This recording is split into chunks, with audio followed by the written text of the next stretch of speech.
ಅಡ್ಕತ್ ಬೈಲ್ ರಾಷ್ಟ್ರೀಯ ಹೆದ್ದಾರಿಯಲ್ಲಿ ಮಹಿಳೆಯೊಬ್ಬರು ರಸ್ತೆ ದಾಟುತ್ತಿರುವ ಮಧ್ಯೆ ಕಾರೊಂದು ಡಿಕ್ಕಿ ಹೊಡೆದು ಉಂಟಾದ ಅಪಘಾತದಲ್ಲಿ ಮಹಿಳೆ ಸಾವನ್ನಪ್ಪಿದ್ದಾರೆ.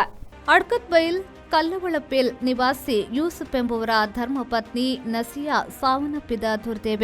ಭಾನುವಾರ ಸಂಜೆ 5:25 ಸುಮಾರಿಗೆ ಈ ದುರ್ಘಟನೆ ಸಂಭವಿಸಿದೆ. ನಸಿಯಾ ರಸ್ತೆ ದಾಟುತ್ತಿರುವ ಮಧ್ಯೆ ಅಮಿತ ವೇಗದಲ್ಲಿ ಆಗಮಿಸಿದ ಕಾರೊಂದು ಡಿಕ್ಕಿ ಹೊಡೆದು ಮೇಲಕ್ಕೆಸೆದಿದೆ. ಕೂಡಲೇ ಗಾಯಾಳುವನ್ನ ಆಸ್ಪತ್ರೆಗೆ ತಲುಪಿಸಲಾಯಿತಾದರೂ ಜೀವವನ್ನ ರಕ್ಷಿಸಲು ಸಾಧ್ಯವಾಗಿಲ್ಲ. ಈ ದೃಶ್ಯ ಸಿಸಿಟಿವಿಯಲ್ಲಿ ಸೆರೆಯಾಗಿದೆ. ರೆಹಮಾನುದ್ಯಾವರ V4 news Manjeshwar.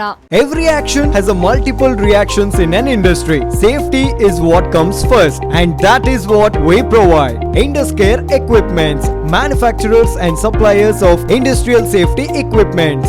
We provide safety equipments like gloves, masks, safety helmets, earplugs, safety belts, safety shoes, gum boots, safety goggles, industrial and medical coveralls, fire protection and arc flash suits, road safety equipments and all industrial fire and safety accessories. Your safety is our priority. Induscare Equipments, KVSS Bank Building, Koolur, Mangaluru. Call 0824 2458 754.